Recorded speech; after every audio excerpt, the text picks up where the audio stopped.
네. 1999년에 최초로 시험 발사를 했는데요. 지금까지는 사거리가 8,000km 정도 됐습니다. 그러니까 중국 동부 해안가에서 발사를 하면은 미국 서부 해안가, 서부에 도달할 수 있는 그런 거리죠. 네. 그런데 이 신중국 건립 70주년 기념일, 그러니까 10월 1일에 네. 공개될 둥펑 41 같은 경우에는 사거리가 14,000km 지금 집계가 되고 있습니다. 네. 그렇다면 중국에서 발사를 하면은 미국 본토 전역으로 다 갈 수 있다. 아하. 예, 이런 분석이 가능합니다. 자, 그런데요. 이 둥펑 41이라는 대륙간 탄도미사일이 위력적이고 위험한 이유가 있습니다. 첫 번째 이유, 영상으로 설명드리겠습니다. 이른바 다탄두 핵폭탄이라고 할 수 있는데요. 대기권 밖에서 탄두가 분리되고 그 뚜껑이 열리면 그 안에서 탄두가 여러 개로 분리돼서 떨어지는 다탄두 미사일이라는 점입니다. 이 다탄두 미사일은요, 요격이 불가능한 그런 장점이 있습니다. 자, 그러니까 이 다탄두 중에는 진짜 핵탄두도 있고요, 가짜 핵탄두도 있기 때문에 육지에서 미사일 방어망으로 요격을 할 때 어떤 걸 먼저 요격을 해야 될지 판단할 수 없게 만드는 그런 무기입니다. 또한 여러 개의 탄두가 모두 진짜 탄두일 수도 있기 때문에 이 탄두를 요격하기란 더 어려워지죠. 또 이 탄두가 자체 비행으로 움직이기 때문에 더더욱 요격하기가 힘든 그런 점이 있습니다. 상당히 위력적인 이 다탄두 핵 미사일은 몇몇 나라가 보유하고 있지 않잖아요, 신 대표님. 그렇습니다. 미국, 러시아, 중국, 그리고 이제 프랑스 이런 나라들이 가지고 있는데, 네. 뭐 영국 같은 경우는 뭐 미국 것을 사서 쓰기 때문에 자기네들 미사일은 독자적으로 없지요. 그런데 이 둥펑 41 같은 경우에는 네. 단일 탄두를 쓸 수도 있고 탄두 4개짜리를 쓸 수도 있고 10개짜리를 쓸 수도 있습니다. 아, 최대 10개까지 탄두를 그렇습니다. 실을 수 있다고요? 최대 10개의 탄두를 탑재할 수가 있는데 그걸 선택을 할 수가 있어요. 네. 그리고 위력도 20킬로톤에서부터 1메가톤까지를 또 선택을 할 수가 있습니다. 그러면 그 탄두 하나하나가 모두 핵탄두일 수 있는 겁니까? 그렇죠. 아하. 예, 모두 핵탄두일 수도 있고 모두 아닐 수도 있고 그건 자기네들이 공격할 때 선택을 할 문제고 아하. 다만 당연히 10개의 탄두를 실었을 때는 무게가 무겁지 않겠습니까? 네. 그렇게 되면 사정거리가 극단적으로 짧아져요. 그렇군요. 그래서 한 반 정도로 짧아져서 10개의 탄두를 실으면 한 6,000km만 날아가니까 아하. 아마도 지금 현재의 기술을 가지고는 10개 탄두를 실을 일은 별로 없을 것이다. 왜? 네. 미국 본토를 공격할 수 없으니까. 네. 그래서 4개 탄두를 실을 경우에 미 서부를 충분히 공격할 수 있거든요. 아하. 왜냐하면 중국의 탄도미사일 ICBM 기지들이 중국 산서성 뭐 이런 쪽에 다 네. 있어요. 내륙에 네. 있어요. 그래서 미국 서부 정도는 충분히 탄두 4개를 가지고도 공격할 수 있죠. 아니, 그런데 저렇게 뿌리듯이 분리되는 저 다탄두 네. 하나하나 위치 제어를 하면서 또 목표물을 찾아간다고 하는데 정확도도 있습니까? 중국이 밝히고 있는 정확도는 100m 오차범위라고 합니다. 오차 범위가 100m. 100m. 네. 그러니까 정말 거의 핵탄두가 100m라면은 진짜 어떤 화살을 쐈을 때 관역 정중앙에 맞는 거가 사실은 똑같은 것이죠. 아하. 100m니까 위력을 봐서. 12,000km를 날아가서 그렇습니다. 100m 오차 범위 내로 정확하게 떨어진다는 거는 엄청나게 그렇죠. 정확한 거죠. 관성 항법 장치. 네. 그리고 이제 러시아판 GPS라고 할 수 있는 글로나스 이런 것들의 유도를 보정을 받아서 이제 들어가는 건데요. 그런 장점이 있고 그렇지만은 방금 이제 앵커께서 여러 가지 궤도를 이렇게 수정한다라고 말씀을 이제 하셨는데 정말 우리 입장에서는 또는 미국 입장에서는 다행인 것이 지금 둥펑 41은 회피 기동이나 네. 미리 입력해 놓은 궤도를 날아가다가 수정하고 이런 것까지는 발전 거기까지는 아직 못 갔다라는 분석이 많아요. 그런데 러시아 미사일은 거기까지 가 있잖아요. 그렇죠. 근데 둥펑 41은 아직 거기까지 못 갔다. 즉 미리 입력한 대로만 날아가는 것이죠. 아하, 예. 그렇군요. 자, 이런 가운데요, 러시아의 움직임도 심상치 않습니다. 러시아도 미국을 향해 또 장군을 날렸습니다. 미국과 러시아는 지난 1987년부터 사거리 500km에서 5,500km에 해당하는 미사일에 대해서는 자, 생산, 실험, 배치 모두를 금지하는 조약을 맺고 있는데요. 이른바 INF 조약이라고 합니다. 그런데 러시아가 미국이 INF 위반 사례로 콕 지목한 미사일을 대외적으로 아예 공개를 해버렸습니다. 자, 초강수를 둔 셈인데 이 부분 좀 설명을 해주십시오. 신 대표님. 네. 그러니까 INF 조약에 의하면 가지고 있지 말아야 될 미사일을 러시아가 아예 우리 이거 가지고 있다라고 공개를 했어요. 어떤 미사일인지 볼까요? 9M927이라고 하는데 네. 이제 INF 조약을 보면 지대지 미사일을 중거리 지대지 미사일을 보유하지 못하게끔 되어 있지 않습니까? 네. 500km에서 5,500km까지. 그런데 9M927이라고 한 것을 지금 이제 화면에 나오는 저 미사일인데 네. 저 미사일은 러시아 측 주장에 의하면 사정거리가 480km다. 그리고 아하. INF하고는 관계없다. 네. 500km 이하니까. 네. 그런데 미국 측 주장에 의하면 3,500km다. 네. 이렇게 보는 것이죠. 그러나 제가 봤을 때 저런 정도 길이와 덩치가 됐을 때는 500km밖에 안 날아간다는 것은 사실은 네. 우리 한국 해군이 가지고 있는 해성 함대함 미사일 네. 이런 것들도 사실은 과거에 불곰 사업에서 러시아 기술이 많이 접목된 거거든요. 네. 그런 것들의 덩치와 사정거리 그리고 우리 한국 해군이 가지고 있는 현무3 미사일 네. 이런 것들의 덩치와 사정거리를 보고 우리 1,500km까지 날아가잖아요. 네. 저거보다 크지 않거든요. 아하. 그런 것을 봐서는 러시아의 주장이 조금 과장이 섞여 있지 않나 생각합니다. 근데 무슨 자신감으로 이렇게 공개를 해버린 겁니까? 미국에게 마냥 끌려가지 않겠다. 아하. 트럼프 대통령이 자 INF를 나갔어. 그럼 우리도 나갈 테다. 아하. 저 군비 경쟁 한번 해보자. 과거에 고르바초프 대통령이 손들어서 너희들 망했듯이 네. 너도 한번 해보자. 아하. 이런 걸 이렇게 거의 공식적으로 협박 비슷하게 했지 않습니까? 네. 그럼 이제 푸틴 대통령은 국내 정치 상황도 있고 하니까 그런 여러 가지 면에서 그래 한번 해보자. 네. 나는 이런 어떤 자신감을 보이는 것이겠죠. 자, 미국은 러시아의 이 9M729 순항 미사일은 INF 조약 위반이라면서 강력하게 폐기를 요구하고 있습니다. 미국과 러시아가 추정하는 미사일의 사정거리가 다르기 때문인데요. 그래서 미국은 사거리 3,500km로 추정하고 있기 때문에 이거는 위반이다라고 주장하고 러시아는 그 반대입니다. 500km가 안 된다라고 주장합니다. 그러니까 표로 한번 보겠습니다. INF 체결에 의하면 미국과 러시아가 갖고 있는 미사일 중에 미국은 이에 해당하는 미사일이 하나도 없다라고 지금 확인이 되고 있는데 러시아는요. 단거리 미사일 이스칸더 M 미사일도 보유하고 있고요. 또한 지상발사 순항 미사일 SSC-8을 이미 보유하고 있고 또 추가로 이번에 공개한 9M729 미사일도 미국 주장에 의하면 이 사거리는 충분히 INF에 위배되는 미사일이다라고 주장을 하고 있습니다. 하지만 러시아는 무슨 소리냐? 500km가 안 되는 사거리를 갖고 있기 때문에 조약에 위반이 되지 않는다라고 주장을 하고 있습니다. 하지만 트럼프 대통령 굉장히 기분이 안 좋죠. 그럴 바에는 아예 이 INF 체결 자체를 무력화시키겠다라고 주장을 하고 있는 상황입니다. 자, 지금 누구 주장이 맞는 겁니까? 아까 말씀을 잠깐 해주셨지만 미국이 볼 땐 충분히 개량을 했기 때문에 이 정도 날아가는 미사일이다. 러시아는 아니다. 해당이 되지 않는다. 그렇지만 다른 미사일들이 이미 조약 위반되는 미사일들을 포함하고 있지 않습니까? 러시아는 그 익스칸더 M도 조약 위반이 아니라고 주장하고 있습니다. 아, 그래요? 자기네들은 490km라고 주장을 하고 있고, 네. 미국은 저거는 600km, 700km 이상 날아가는 거다라고 주장하고 있어요. 네. 근데 이제 러시아가 저렇게 주장하는 이유는 편심 탄도 비행을 하면 편심 탄도 한번 꺾지 않습니까? 그렇죠. 그러니까 490km밖에 안 날아간다. 그런데 미국 입장에서 편심 탄도 비행 안 하면 네.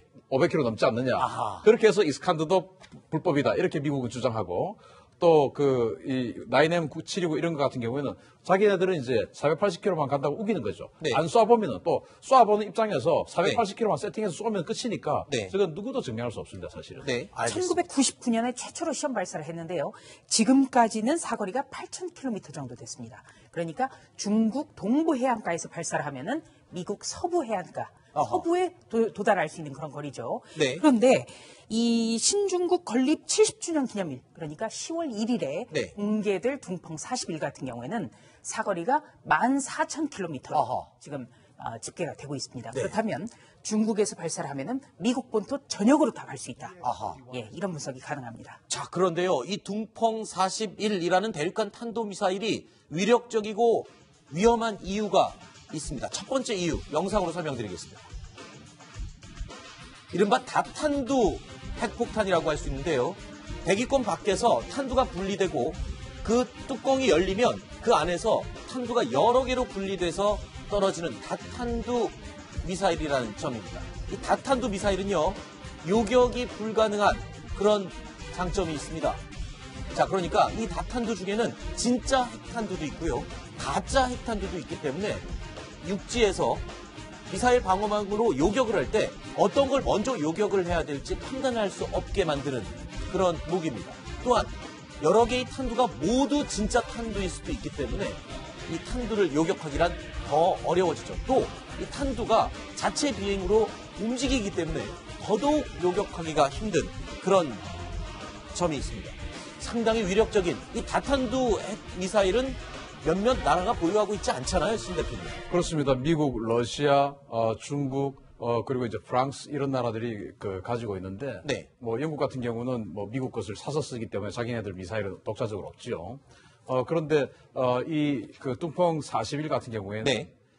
단일 탄두를 쓸 수도 있고 탄두 4개짜리를 쓸 수도 있고 10개짜리를 쓸 수도 있습니다. 아, 최대 10개까지 탄두를 그렇습니다. 실을 수 있다고요? 최대 10개의 탄두를 탑재할 수가 있는데 그걸 선택을 할 수가 있어요. 네. 그리고 위력도 20킬로톤에서부터 1메가톤까지를 또 선택을 할 수가 있습니다. 그러면 그 탄두 하나하나가 모두 핵탄두일 수 있는 겁니까? 그렇죠. 아하. 예, 모두 핵탄두일 수도 있고 모두 아닐 수도 있고 그건 자기네들이 공격할 때 선택을 할 문제고 아하. 다만 당연히 10개의 탄두를 실었을 때는 무게가 무겁지 않겠습니까? 네. 그렇게 되면 사정거리가 극단적으로 짧아져요. 그렇군요. 그래서 한 반 정도로 짧아져서 10개의 탄두를 실으면 한 6,000km만 날아가니까 아하. 아마도 지금 현재의 기술을 가지고는 10개 탄두를 실을 일은 별로 없을 것이다. 왜? 네. 미국 본토를 공격할 수 없으니까. 네. 그래서 4개 탄두를 실을 경우에 미 서부를 충분히 공격할 수 있거든요. 아하. 왜냐하면 중국의 탄도미사일 ICBM 기지들이 중국 산서성 뭐 이런 쪽에 다 네. 있어요. 내륙에 네. 있어요. 그래서 미국 서부 정도는 충분히 탄두 4개를 가지고도 공격할 수 있죠.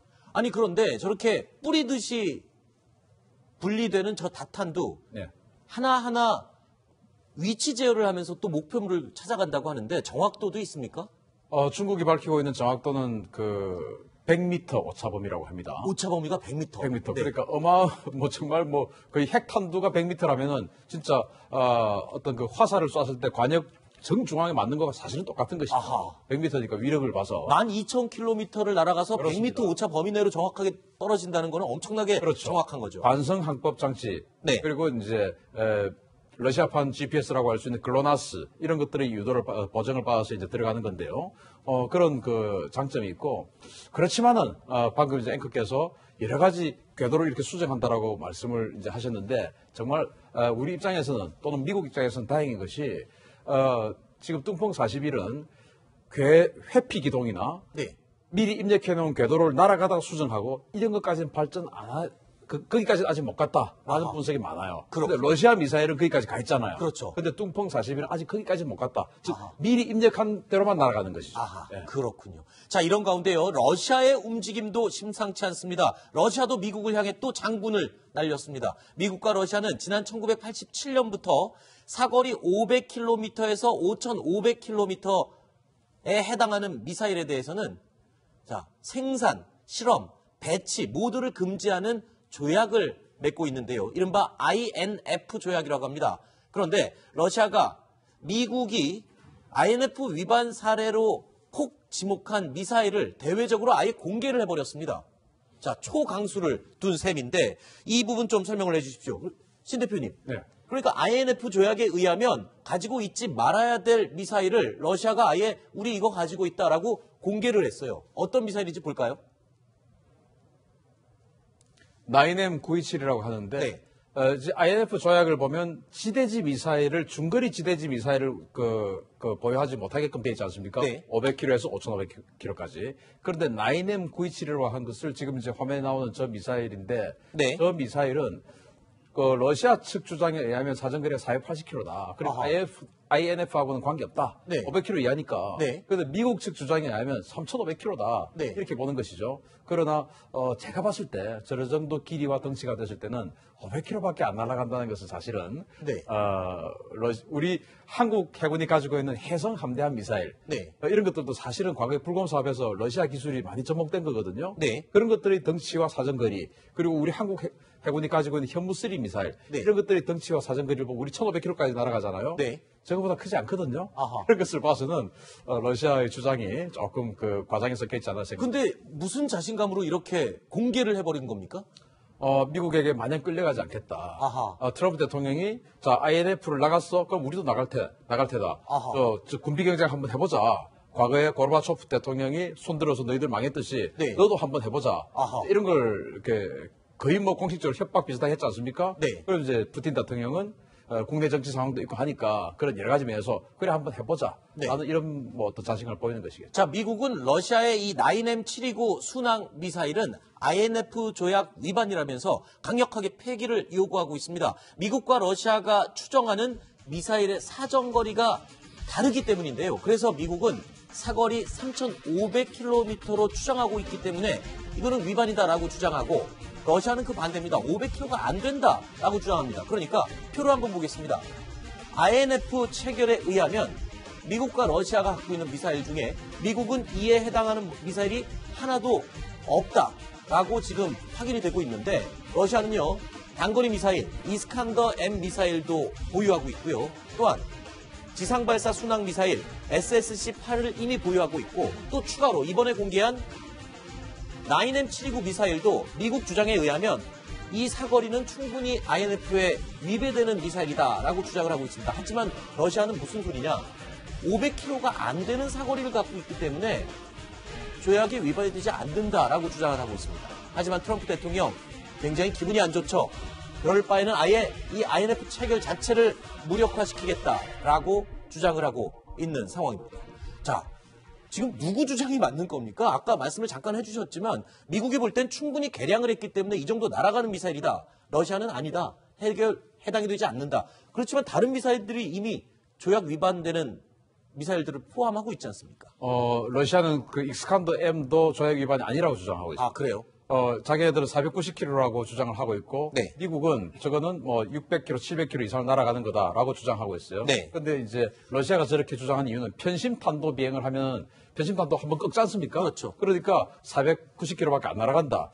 그런데 미국 입장에서 편심탄도 비행 안 하면 네. 500km 넘지 않느냐. 아하. 그렇게 해서 익스칸더도 불법이다. 이렇게 미국은 주장하고, 또 이 9M729 이런 거 같은 경우에는 자기네들은 이제 480km만 간다고 우기는 거죠. 네. 안 쏴보면은 또 쏴보는 입장에서 480km만 세팅해서 쏘면 끝이니까 네. 저건 누구도 증명할 수 없습니다, 사실은. 알겠습니다. 자, 연일 이어지고 있는 중국과 러시아의 장군 그리고 또 기발한 방패를 제시하면서 또 멍군을 외치고 있는 미국 이런 군비 경쟁의 흐름을 뉴스탑10 연일 계속 쫓아가보고 있습니다. 다음 두 번째 이야기로 이어가겠습니다. 만나보시죠.